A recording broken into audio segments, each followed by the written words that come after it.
In this video, I'll be talking about how airplanes are made, defining objectives. Engineers determine the purpose, size, capacity, and performance specifications of the aircraft. Computer-aided design, CAD. 3D models and simulations are created to test aerodynamic structure and systems. Wind tunnel testing. Small-scale models are tested in wind tunnels to refine the design for optimal airflow and lift. Prototype development. A limited number of full-scale prototypes are built for extensive ground and flight testing, ensuring safety and compliance with regulators. Individual parts. Thousands of parts are manufactured from various materials like aluminum, titanium, and composite materials like carbon fiber.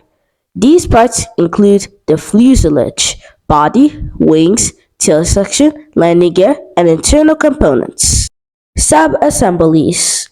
Major sections, like the wings and fuselage, are assembled in dedicated areas. Engines and systems. Engines, avionics, electrical systems, and other essential systems are integrated. Final assembly. Main assembly line.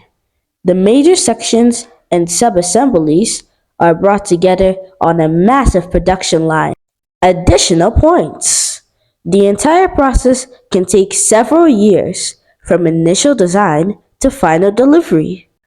Different manufacturers have their own specific methods and technologies. Modern airplanes increasingly use advanced materials and composite structures for improved strength and weight efficiency. I hope you guys learned something new today. Please like and share my video. Also, make sure to subscribe to my channel.